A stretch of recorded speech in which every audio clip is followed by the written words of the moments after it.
Hiver 2015. La Russie connaît une crise économique sévère. La baisse des prix du pétrole entraîne l'effondrement du rouble et les effets des sanctions occidentales commencent à se faire sentir. Les premières victimes n'en sont pas les riches, mais bien la classe moyenne pour qui la situation ne cesse de se détériorer. Pourtant, plus que jamais, le peuple reste fidèle à son président. Depuis 2000, Vladimir Poutine est aux commandes du plus grand pays au monde. Il table sur l'abondance de matières premières en Russie pour consolider sa puissance. Quand la conjoncture était meilleure, les revenus liés au gaz et au pétrole avaient rapporté 500 milliards de dollars dans les caisses de l'État. Pour Vladimir Poutine, la crise économique actuelle n'est qu'une mauvaise passe à surmonter en vue du renforcement de son pouvoir. Mais pour atteindre ses objectifs, il doit aussi accroître son influence sur l'économie et la politique de l'Europe occidentale.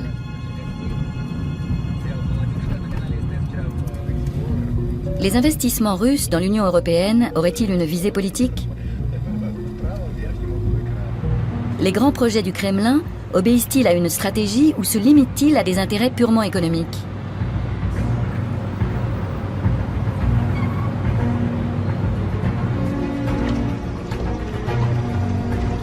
Notre enquête va nous mener dans les principaux milieux économiques européens où sont investis les milliards russes. À Moscou et à Londres, nous rencontrerons partisans et opposants aux échanges Est-Ouest qui se déroulent dans un climat toujours plus conflictuel.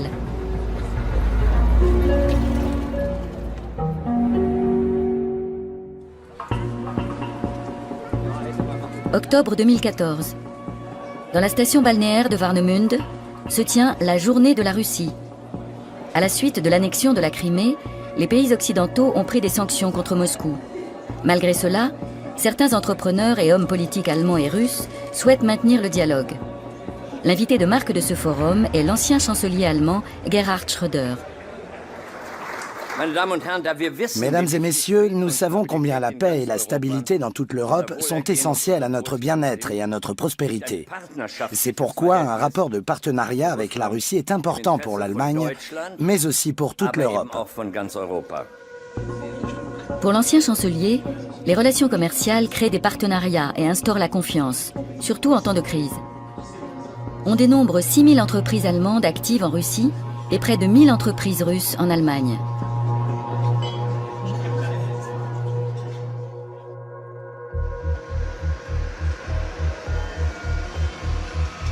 À Londres, à la rédaction du Guardian, nous rencontrons Luke Harding, correspondant à l'étranger pour le célèbre quotidien britannique. Le journaliste, âgé de 47 ans, a travaillé à Moscou pendant 4 ans. Il est sceptique quant à un éventuel partenariat économique entre la Russie et l'Europe.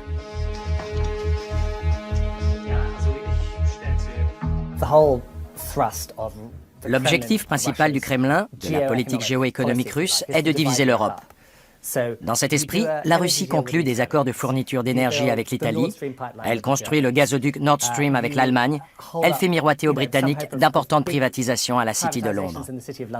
En quelque sorte, la Russie divise tout le monde de manière à ce que chaque pays rechigne à lui infliger des sanctions collectives. C'est une stratégie très habile. Les transactions avec la Russie nécessitent une préparation toute particulière.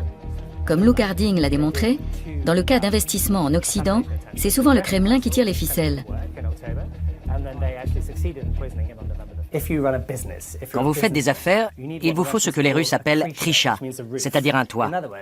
Cela signifie que vous devez connaître quelqu'un dans les milieux proches du gouvernement ou dans les services secrets pour vous protéger.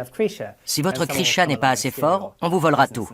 On peut analyser cela d'un point de vue sociologique ou alors utiliser une expression qui résume bien la situation, la Kremlin SA. Le Kremlin serait donc une sorte de holding qui mêlerait politique, économie, services secrets et certaines branches du crime organisé, et qui serait chargé de contrôler et de diriger d'importants secteurs économiques. Cette notion de Kremlin SA n'est-elle que le produit de l'imagination d'un journaliste occidental?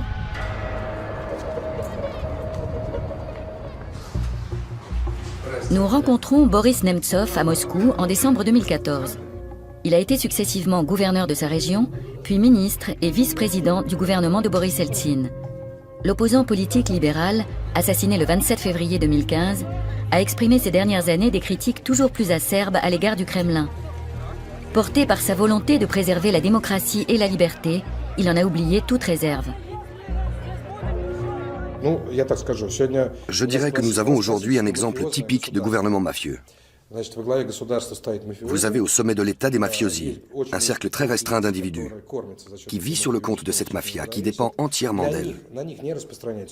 Les lois ne les concernent pas.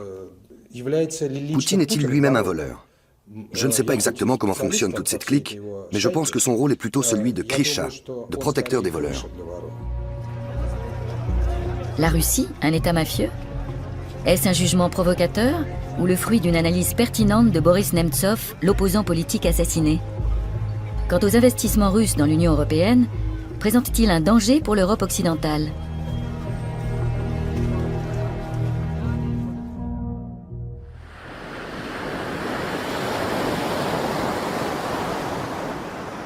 Nous sommes dans le nord de l'Allemagne, en Mecklembourg-Poméranie occidentale. La Russie est l'un des principaux partenaires économiques de la région. Les chantiers navals constituent le cœur industriel de ce land. Après la réunification de l'Allemagne, des millions ont été investis dans leur modernisation en faisant appel aux deniers publics. Aujourd'hui, ils disposent de brevets stratégiques et peuvent se prévaloir d'une riche expérience et d'un précieux savoir-faire. En 2008, un investisseur russe nommé Andrei Bourlakov a acheté 2 chantiers navals à Wismar et à Warnemünde. Dans le monde entier, la construction navale connaît les mêmes problèmes de financement, de surcapacité et de suppression d'emplois. Pourtant, l'investisseur russe fait des promesses et distille de nouveaux espoirs. Un tel optimisme peut-il être justifié? À Moscou, nous avons rendez-vous avec Alexander Levinsky. Le journaliste travaille pour Forbes, le célèbre magazine économique américain. C'est lui qui a enquêté sur le marché des chantiers navals et sur sa signification stratégique pour l'État russe.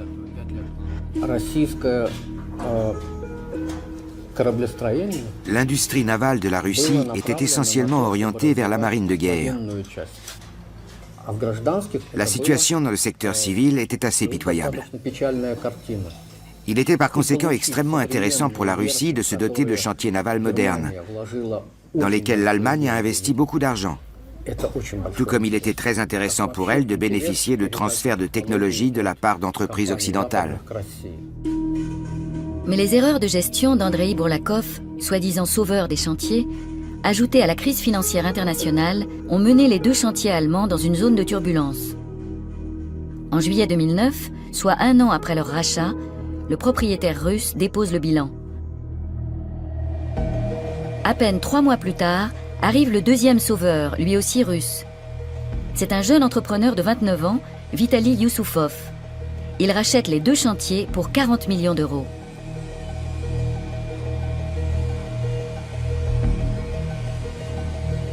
L'engagement massif des Russes dans une industrie aussi durement touchée par la crise soulève des questions.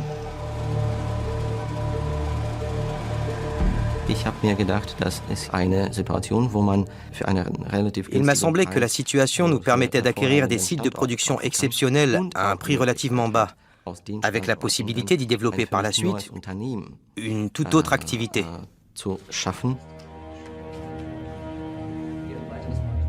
Avant de devenir le propriétaire de ces chantiers navals, Vitali Youssoufov a travaillé pour une filiale du géant énergétique russe, Gazprom. Aujourd'hui, le constructeur novice envisage avant tout de fabriquer des navires brise-glace destinés à l'industrie énergétique russe. L'Arctique recèle d'importantes ressources gazières. Le gaz naturel liquéfié est transporté par des navires spéciaux. Or, les chantiers navals russes n'ont pas les compétences pour les construire.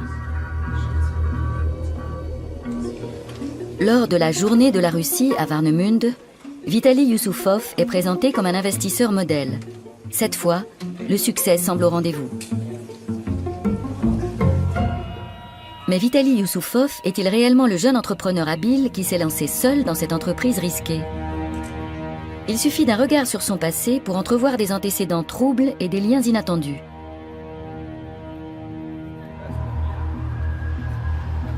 Alexander Levinsky, le journaliste de Forbes, a enquêté sur Vitali Youssoufov, champion du gravissement d'échelons. Il en ressort que son père, Igor Youssoufov, a joué un rôle clé dans l'acquisition des chantiers. Youssoufov Senior avait ses entrées à la direction de Gazprom et savait qu'il y avait un réel besoin pour de tels navires. L'alliance de la technologie allemande, d'un certain nombre d'entreprises russes de construction navale et de Gazprom en tant que commanditaire, cela promettait des profits fabuleux. Le père de Vitali, Igor Youssoufov, est une personnalité de premier plan dans les milieux gouvernementaux. Jusqu'en 2013, il siège au conseil d'administration de Gazprom, le premier groupe énergétique mondial. Jusqu'en 2011, il fait fonction de mandataire spécial du président russe pour les questions d'énergie, et de 2001 à 2004, il occupe le poste de ministre de l'énergie en Russie. On est alors en droit de se demander si le rachat des chantiers allemands ne s'est pas fait par décision de la direction de Gazprom ou sur ordre du Kremlin. Pour le géant énergétique russe, le transport des matières premières de l'Arctique est une nécessité stratégique. Les recettes de l'entreprise représentent quant à elles un tiers du budget de l'État.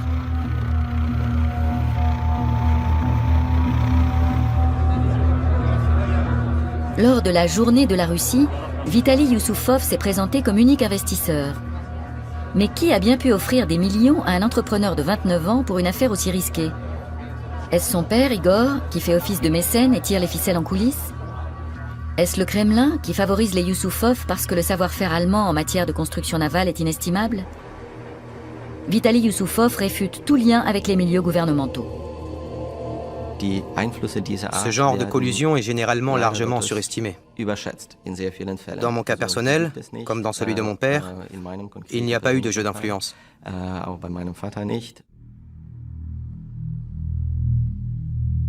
Dans quelle mesure les dénégations de Vitali Youssoufov sont-elles convaincantes? Nouveau retour en arrière. En 2008, Andrei Bourlakov, le premier investisseur des chantiers de la Baltique, donne une réception à Moscou.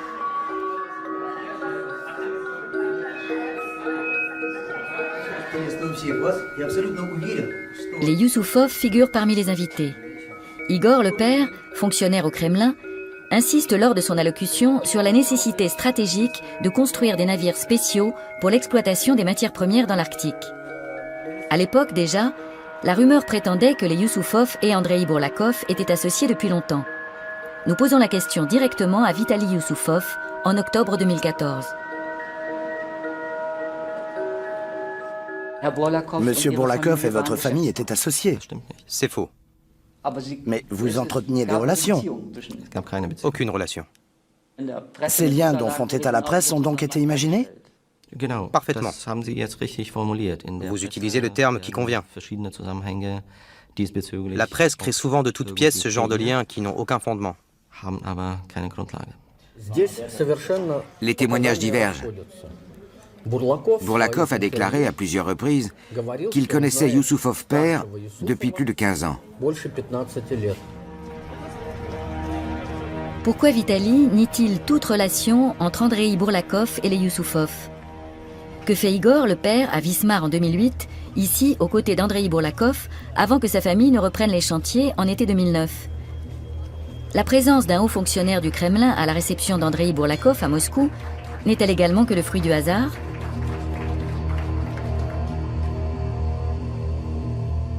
Notre enquête nous permet de mettre la main sur une photo qui montre Vitali Youssoufov aux côtés d'Andrei Bourlakov lors d'un rendez-vous d'affaires. Les recherches que mène le journaliste Alexander Levinsky aboutissent à des conclusions très instructives. Youssoufov fils est devenu officiellement propriétaire des 2 chantiers navals du groupe Wadan Yarts en 2009. L'enquête que nous avons menée montre cependant que le père et le fils en étaient au moins copropriétaires avant cette date. Les Youssoufov étaient-ils déjà secrètement propriétaires des chantiers dès 2008? Andrei Bourlakov n'a-t-il servi qu'à leur ouvrir des portes? Alexandre Levinsky a eu accès au dossier d'instruction de la police russe. En effet, à la suite de la faillite des chantiers, leur ancien propriétaire a été inculpé pour irrégularité dans le marché de la mer Baltique. L'audition des témoins confirmerait les liens commerciaux entre les Youssoufov et Andrei Bourlakov. Malheureusement, Andrei Bourlakov ayant été assassiné en 2011, son procès n'a jamais pu avoir lieu.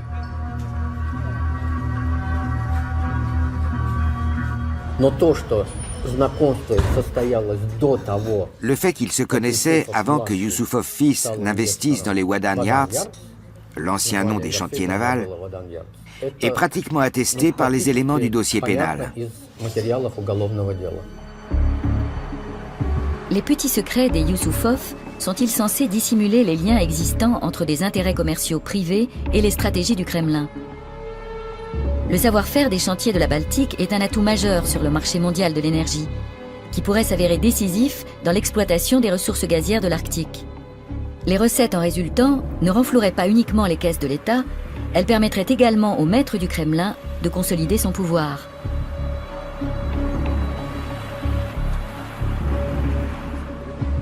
Beaucoup d'indices tentent à prouver que les négociations en Mecklembourg-Poméranie occidentale ne se sont pas faites carte sur table et qu'elles ont manqué de transparence. Les liens entre les intérêts privés et étatiques restent troubles. Évidemment, pour les ouvriers de la Baltique, l'enjeu est tout autre. Ils souhaitent conserver leur emploi et que les grues continuent de tourner.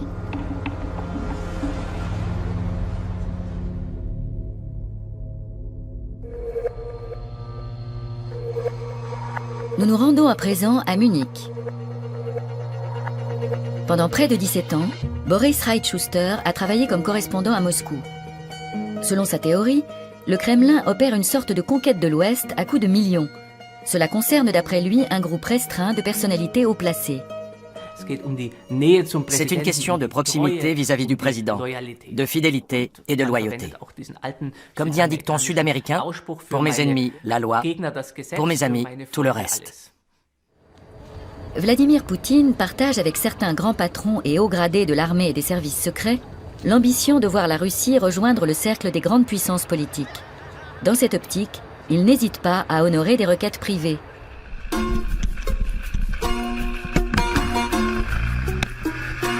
Il est facile pour le pouvoir en place d'accuser les détracteurs étrangers d'être des ennemis de la Russie. Mais les activistes russes ne manquent pas d'imagination pour trouver des renseignements.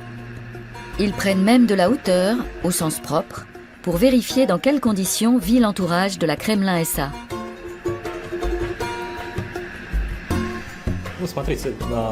En Europe, cela se passe bien sûr plus simplement.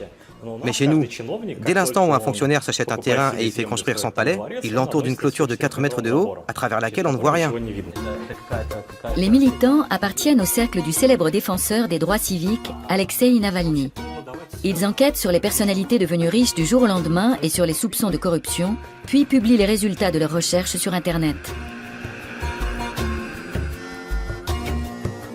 Les militants identifient les propriétaires des domaines qu'ils ont localisés. L'un d'eux serait Vladimir Yakounine, le président de la compagnie des chemins de fer russes, un ancien officier du KGB. On dit qu'il est un ami de Vladimir Poutine. Voilà la propriété de Yakounine, en survol. Elle vaut actuellement dans les 2 milliards de roubles. Au moment de son achat, elle valait dans les 50 millions d'euros. Je dois d'ailleurs dire que ce groupe fermé est extrêmement restreint. Il compte moins d'une centaine de membres qui contrôlent environ 40% de toute la richesse de la Russie. Les militants des droits civiques tentent aussi de visiter à pied les paradis immobiliers de la nouvelle élite. Les propriétaires, oligarques, hauts fonctionnaires, officiers des services secrets n'apprécient guère la présence de ces visiteurs indésirables.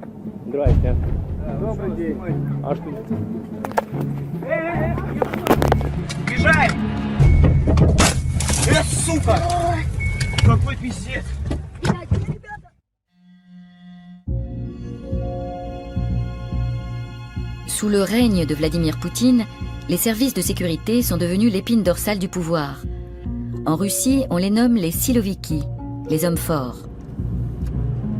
D'anciens officiers issus de la police, de l'armée ou des services secrets gèrent aujourd'hui des entreprises de matières premières, des banques, des usines d'armement et représentent une partie importante de la Kremlin SA. La corruption a été institutionnalisée et soumise au contrôle de Vladimir Poutine, de ses amis et d'une bulle au sein des services secrets. À ce sujet, Olga Krishtanovskaya a fait un travail remarquable qui montre que 2 tiers, voire 3/4 des hauts responsables actuels au Kremlin sont d'anciens membres du KGB. Kremlin-SA, groupe mafieux et État policier, ces notions ne seraient-elles que l'expression d'une propagande russophobe savamment orchestrée. Fin 2010, Luke Harding, correspondant au Guardian à Moscou, est rappelé à Londres. Des milliers de documents secrets sont parvenus à la rédaction du journal. C'est le fameux Wikileaks, dont une partie des feuillets décrivent la structure de la Kremlin-SA. Pour moi, c'était la plus belle des confirmations. Tout le monde savait que la Russie était corrompue, mais encore fallait-il le prouver. Je travaillais sur ce sujet depuis très longtemps déjà, et en fait, il se trouvait que les gouvernements américains et britanniques étaient eux aussi arrivés à la même conclusion. Voici le genre de document clé, câble diplomatique de l'ambassade américaine. La Russie est un État mafieux. Il provient d'un enquêteur espagnol et il y est indiqué « No foreign », à ne pas divulguer. C'est un document secret du gouvernement américain. Pour Luke Harding, les câbles diplomatiques transmis à Washington par les ambassades américaines de Moscou et des capitales européennes ne sont pas des vérités ultimes, mais des indices précieux qui étoffent la thèse des structures mafieuses et de la Kremlin-SA.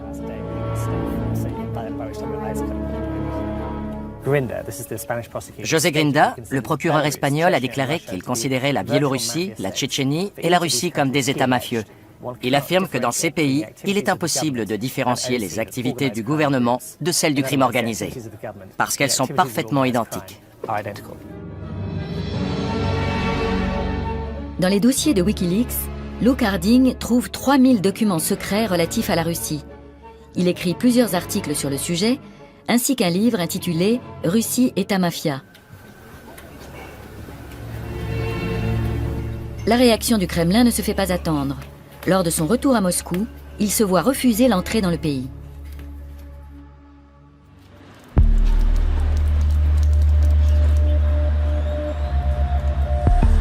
Moscou, décembre 2014.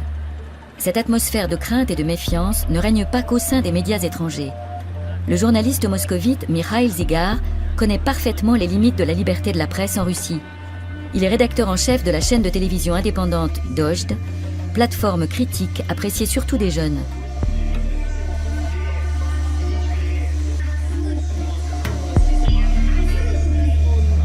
Depuis des années, Mikhail Zygar s'intéresse à Gazprom, le premier groupe énergétique mondial.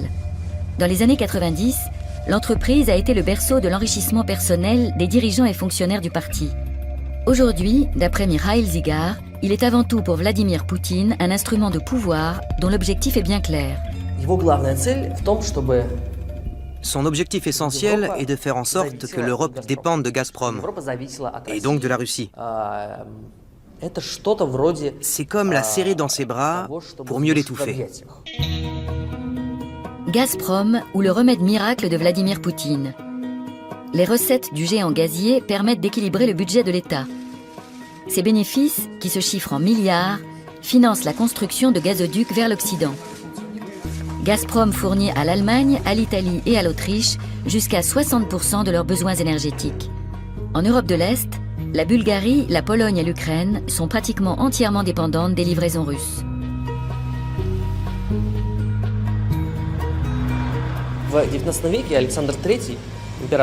Au XIXe siècle, le tsar Alexandre III disait que la Russie n'avait que deux alliés, son armée et sa flotte. L'allié majeur de Poutine, c'est Gazprom. Ce n'est pas une entreprise indépendante qui a ses propres intérêts et ses propres activités. C'est un instrument grâce auquel la Russie se forge sa véritable place dans le monde contemporain.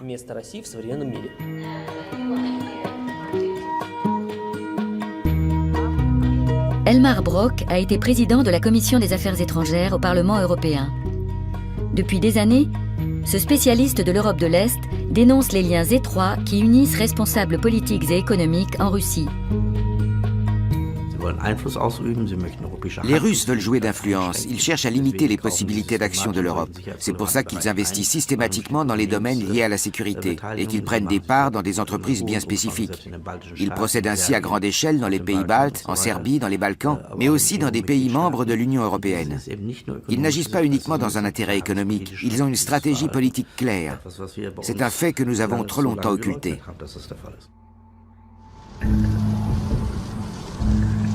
En route vers la région de la Ruhr, où en 2014, la conclusion d'un marché de plusieurs milliards crée des remous. Une entreprise basée au Luxembourg rachète au groupe énergétique de SN-RWE, sa filiale DEA, pour 5,1 milliards d'euros. La dette de RWE, qui s'élève à plus de 30 milliards d'euros, pousse le groupe à céder des réservoirs de gaz en Allemagne et 160 licences d'exploitation pétrolière et gazière. Sur fond de conflit ukrainien, la vente de DEA fait les gros titres. Il se trouve en effet que l'entreprise luxembourgeoise Letter One est dirigée par des investisseurs russes. Les opposants à cette vente prétendent qu'elle va à l'encontre de la position du gouvernement allemand qui prône la réduction de la dépendance énergétique face à la Russie. En effet, les licences pétrolières et gazières de DEA lui permettent d'extraire dans la mer du Nord, au Proche-Orient et en Afrique du Nord. Letter One fait une offre de rachat bien supérieure à tous ses concurrents.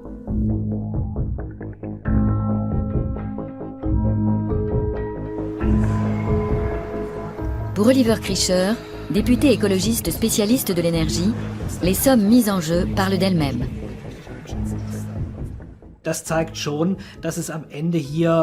Cela montre que l'affaire conclue ici n'a vraisemblablement pas été uniquement motivée par des intérêts commerciaux, mais qu'à travers DEA, une des plus grandes compagnies gazières et pétrolières en Europe, on cherchait à obtenir un accès stratégique au marché et aux infrastructures énergétiques européennes.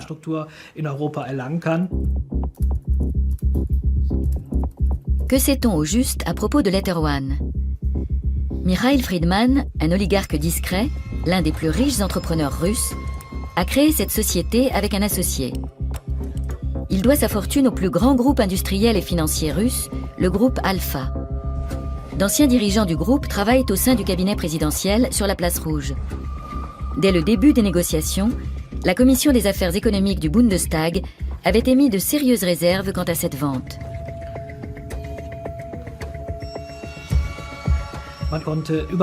Il était quasi impossible de savoir à qui DEA allait appartenir et qui se cachait derrière tout cela.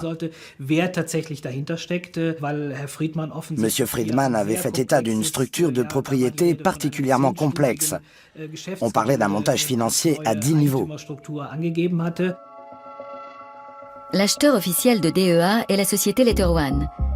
Ce n'est qu'en 2013, soit peu de temps avant cet achat, que l'entreprise est enregistrée au Luxembourg. Le gouvernement fédéral surveille les négociations et finit par approuver la vente. Il s'appuie pour cela sur le fait que l'entreprise Letter One est domiciliée dans l'Union européenne. Pour Oliver Krischer, cet argument purement formel est cousu de fil blanc.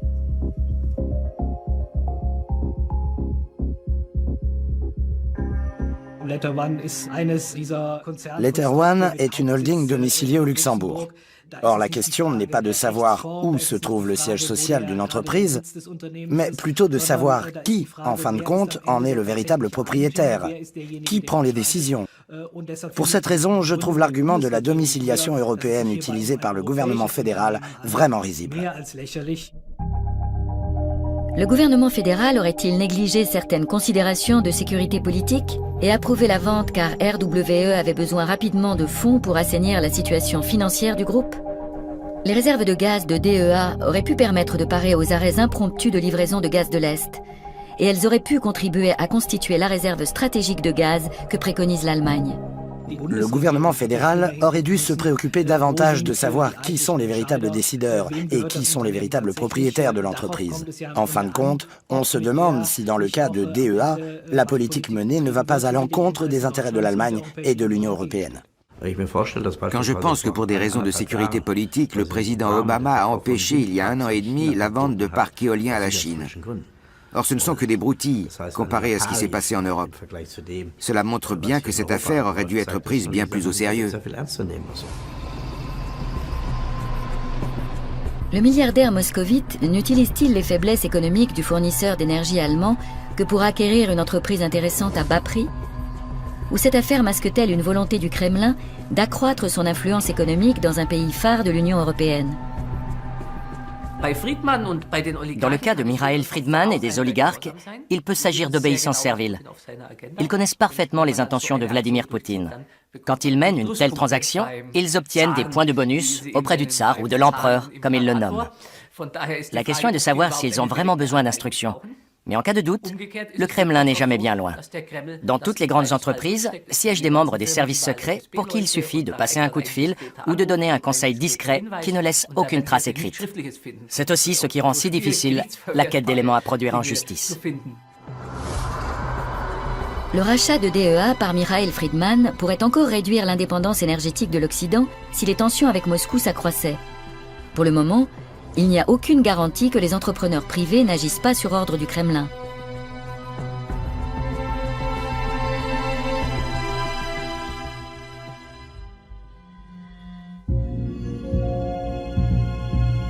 Un mélange d'espoir de relance et de méfiance entoure les investissements russes en Occident. Au cours du deuxième mandat de Vladimir Poutine, Moscou s'efforce de dépasser l'image bien ancrée d'ours imprévisible que renvoie la Russie.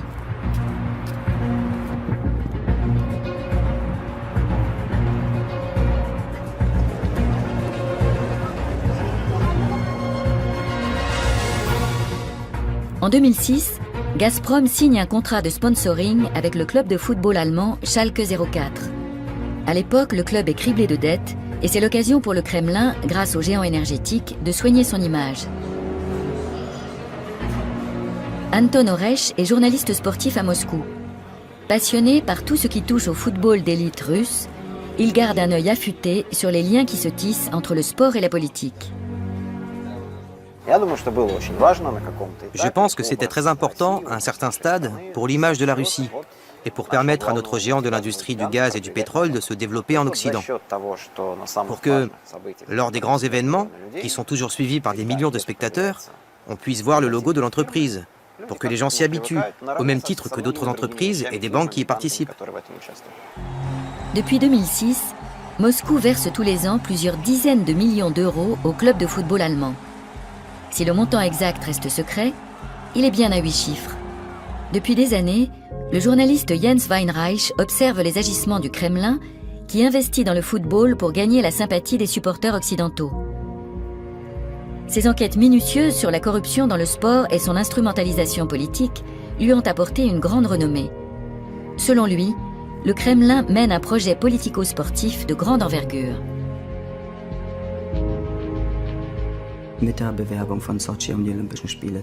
C'est en 2005, avec la candidature de Sotchi pour les Jeux Olympiques, que la Russie a commencé à instrumentaliser le sport, à s'en servir comme trait d'union entre la politique et le monde des affaires, avec toujours la même idée de promouvoir l'élite mondiale russe dans tous les domaines possibles et donc aussi en sport. C'est cette même ambition qui a motivé la candidature de la Russie à l'organisation de la Coupe du monde de football.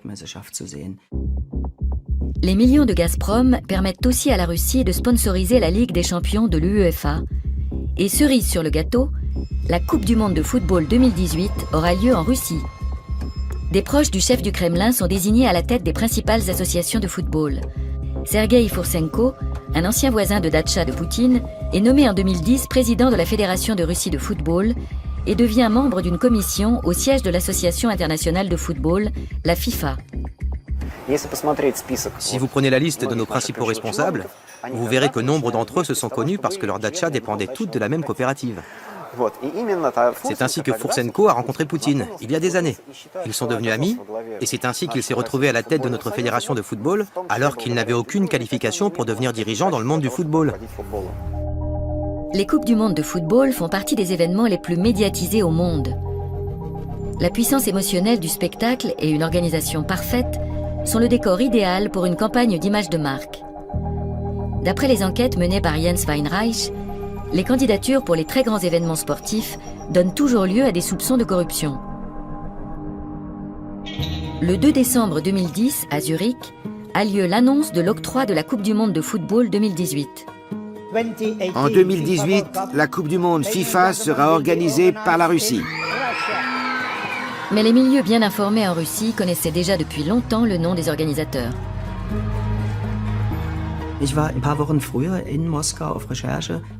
J'étais allé enquêter à Moscou quelques semaines plus tôt, et mes amis dans les médias russes, mes contacts et les personnes que j'avais prévu d'interviewer ont tous affirmé que les Russes fêtaient déjà leur victoire pour 2018.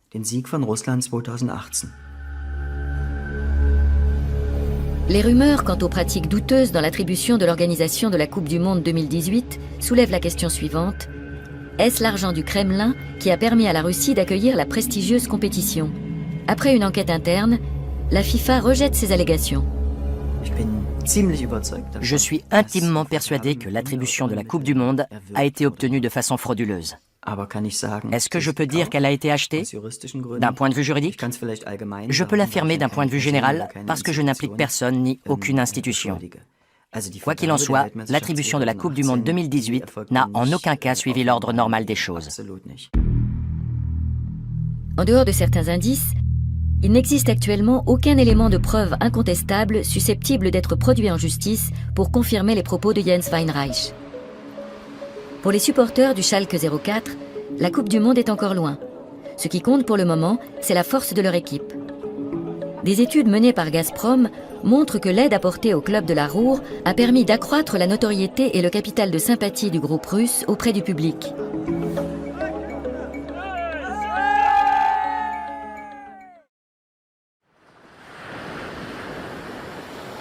Lors de la journée de la Russie à Warnemünde, l'ancien chancelier Gerhard Schröder appelle à prendre des mesures en faveur de l'état de droit et de la démocratie en Russie, tout en soulignant qu'il convient de garder à l'esprit les progrès des relations bilatérales depuis la fin de la guerre froide. Où serions-nous aujourd'hui si au cours des décennies précédentes, nous n'avions pas construit et préservé la confiance bilatérale qui nous unit?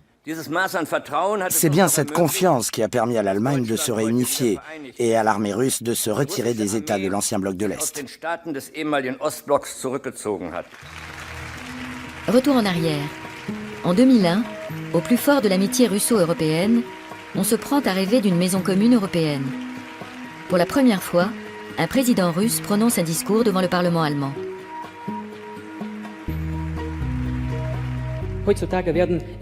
Souvent, des décisions sont prises sans que nous ayons été consultés. Après coup, on nous demande de les entériner. On reparle de la loyauté de l'OTAN. On entend même dire que sans la Russie, ces décisions ne pourraient être mises en œuvre. Tout cela est-il normal? Est-ce là un véritable partenariat? Qu'en est-il de l'ingratitude, du mépris et du manque de respect dont fait preuve l'Occident, comme le dénonce Vladimir Poutine?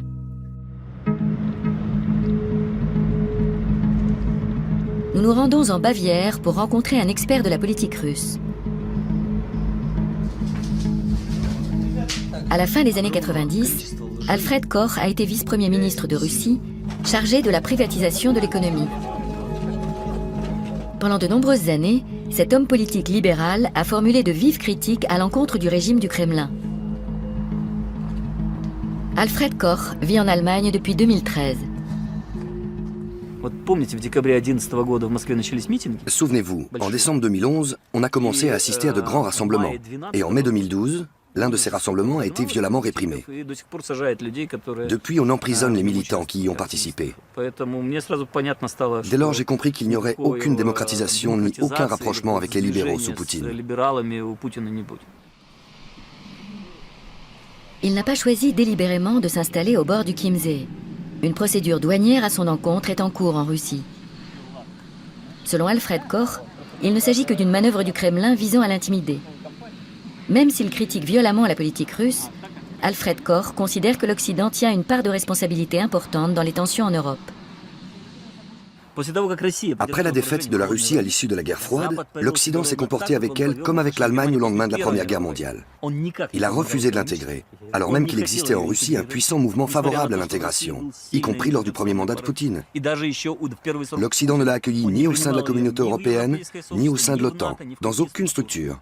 La Chine est devenue membre de l'OMC avant la Russie. Pour Alfred Koch, le contexte justifie la stratégie de Vladimir Poutine qui consiste à se détourner politiquement de l'Occident et à se servir de la puissance économique russe comme d'un outil politique.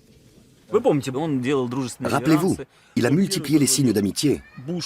Il a été le premier à téléphoner à Bush pour lui faire part de ses condoléances lors des attentats du 11 septembre. Il l'a aidé à fournir des informations et du ravitaillement au contingent américain en Afghanistan, etc. Il s'est vraiment plié en quatre. Il pensait qu'en retour, on l'accueillerait au sein de l'OTAN, ou au moins qu'il participerait à l'élaboration d'un système commun de défense aérienne. On lui a opposé une fin de non-recevoir. Quand il a compris qu'il n'y aurait pas d'intégration, il a commencé à mener la politique qui est aujourd'hui la sienne.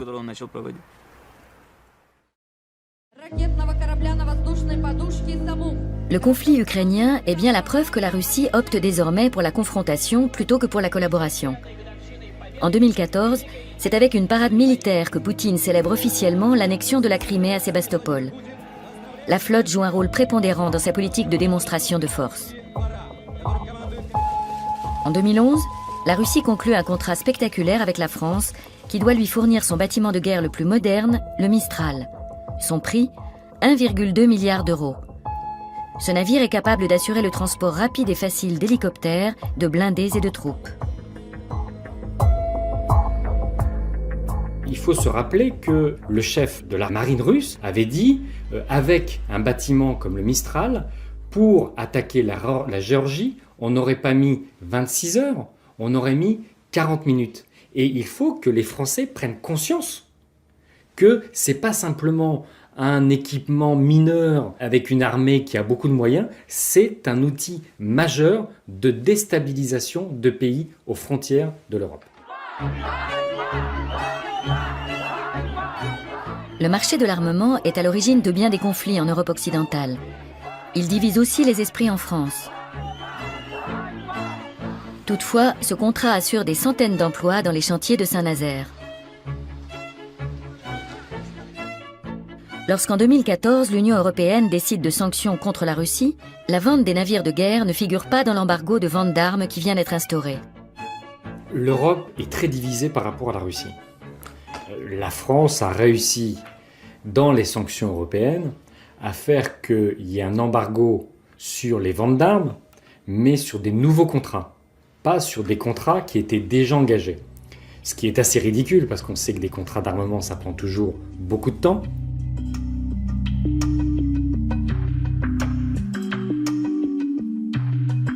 À l'automne 2014, des marins russes s'entraînent à Saint-Nazaire avant la prise de possession des deux navires. Le contrat serait-il rempli avec la livraison du Vladivostok et du Sébastopol ? Et si le contrat donne satisfaction, il y aurait potentiellement 2 navires supplémentaires. Encore une fois, ce sont des navires qui sont co-construits par les Russes et par les Français, avec beaucoup de transferts de technologies françaises, mais dont on ne sait pas au fond les détails, puisque évidemment ce contrat n'est pas public. Fin 2014, Vladimir Poutine met en place une nouvelle doctrine militaire. La Russie veut se positionner en tant que puissance mondiale de premier plan, et cela passe avant tout par la modernisation de sa flotte. L'achat des navires Mistral et d'un savoir-faire technologique militaire pourrait permettre la formation d'une troupe d'intervention rapide en mer.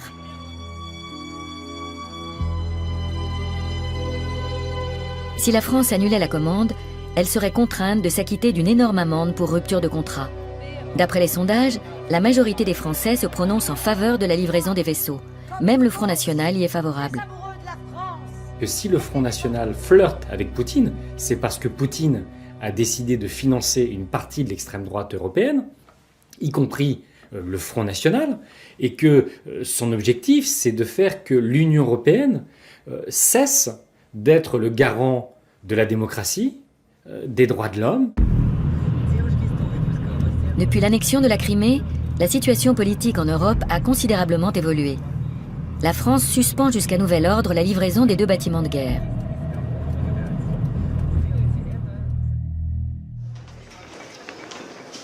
Warnemünde. L'ancien chancelier Gerhard Schröder martèle une formule politique qui a fait ses preuves en temps de crise. Wandel durch Handel, le changement par les échanges. Tel est le nom donné à la stratégie de détente adoptée durant la guerre froide. Il n'y a pas d'automatisme. Chaque menace ou acte pouvant mener à une escalade de la violence peut et doit être empêché par la négociation politique. La formule a déjà fait ses preuves. En 1973, l'Allemagne de l'Ouest échange des gazoducs et des crédits qui se chiffrent en millions contre du gaz naturel sibérien. À l'époque, c'est une percée politique dans une période glaciale. Et aujourd'hui, ce modèle pourrait-il fonctionner au vu de la crise actuelle ? Nous posons la question à Sergueï Mikheyev, un politologue moscovite proche du Kremlin. Je pense qu'il est essentiel que nous ayons des relations économiques normales. Cela atténuerait immédiatement les tensions politiques, y compris au sein même de la société russe. Car en réalité, malgré toutes les difficultés auxquelles sont confrontés les Russes, personne ne veut la guerre. Il faut être honnête, le concept du Wandel durch Handel n'a absolument pas fonctionné. Il n'y a eu aucun changement en Russie, ou alors dans le mauvais sens. Ce dont nous avons besoin maintenant, c'est de sanctions pas contre le peuple russe, mais contre l'élite du Kremlin. La Russie a-t-elle adopté une double stratégie? Bras de fer militaire devant sa porte à l'est et prise d'influence économique à l'ouest? Les milliards de Moscou représentent-ils une menace pour l'Union européenne?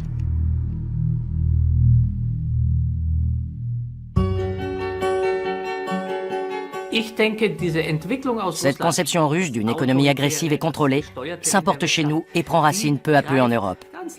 Tandis que nous continuons de croire que l'économie de marché et la démocratie sont un don de Dieu. Gardez vraiment à l'esprit ceci. Défendez vos valeurs. N'acceptez pas de compromis sur les droits de l'homme, sur la question de l'état de droit, sur le respect des obligations internationales, sur la paix et la sécurité. Il ne doit pas y avoir de compromis dans ces domaines.